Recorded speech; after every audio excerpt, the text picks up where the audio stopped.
Most gardeners think worms appear because soil is healthy. That's backwards. Worms create healthy soil, and a lot of common gardening habits are quietly driving them away. Over-tilling, synthetic fertilizers, exposed soil, and even unfinished compost can reduce worm activity dramatically. Then gardeners wonder why their beds become compacted, dry out faster, and produce weaker crops every season. One of the strangest things I tested over the past few years was using rice waste to rebuild worm populations naturally. And the results were far better than most commercial soil boosters I've tried. Before I explain the exact method, one tool that helped me understand why certain beds were attracting worms while others stayed lifeless was the Humus-Rich 4-in-1 soil moisture meter.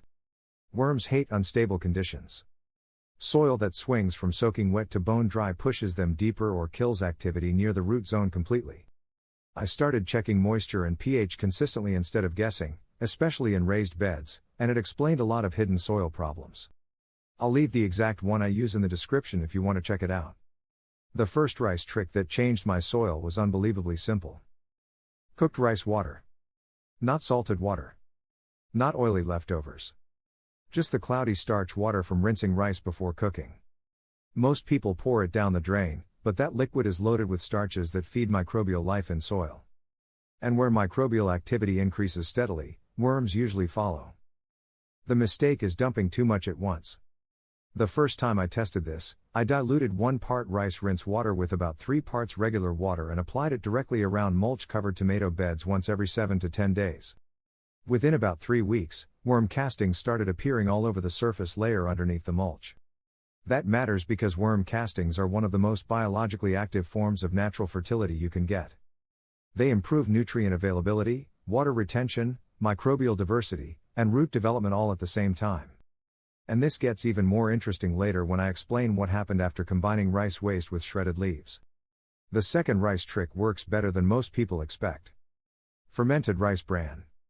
Rice bran is the outer layer removed during rice processing, and it's incredibly effective for feeding fungal life and worms when used lightly.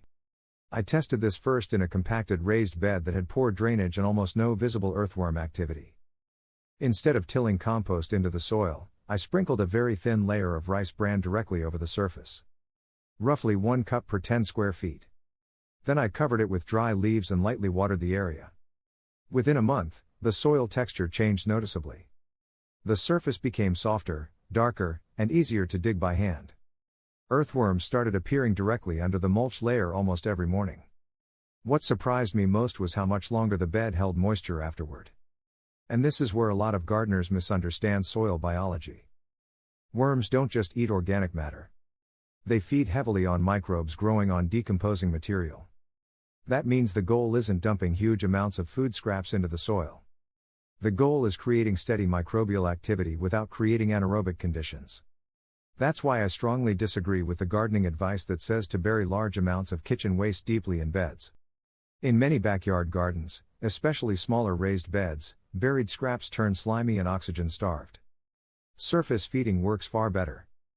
One of the best combinations I've tested was shredded dry leaves mixed with diluted rice rinse water. The leaves provide carbon. The rice starch feeds microbes. Worms move in naturally because the decomposition zone stays moist and biologically active without overheating. In 1 pepper bed, I applied this combination every 2 weeks during the growing season.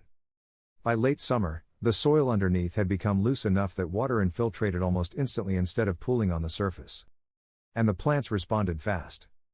The peppers developed thicker stems, darker foliage, and stronger fruit production compared to neighboring beds that only received synthetic fertilizer. That's because worm-rich soil improves nutrient cycling continuously instead of delivering short nutrient spikes. This even works in containers if you scale it down properly. For grow bags and container gardens, I use only small amounts of diluted rice water because excess moisture becomes a problem quickly in confined soil systems.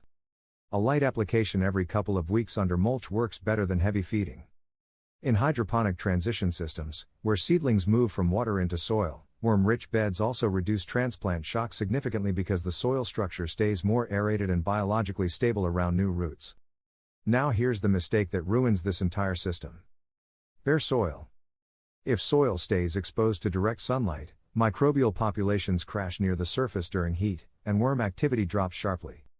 That's why every rice-based soil treatment I use always gets combined with mulch.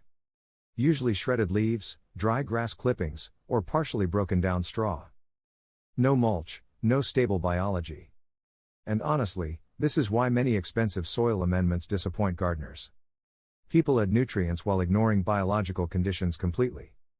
But worms respond to moisture stability, oxygen, temperature, and microbial food sources far more than flashy fertilizer labels. After about 2 seasons of using these rice methods consistently, some of my raised beds became dramatically easier to manage. Water retention improved, soil compaction almost disappeared, and even during hot weather the bed stayed biologically active underneath the mulch layer. That's the real secret behind productive gardens. Not feeding plants directly, but building conditions where soil organisms can do the work for you naturally.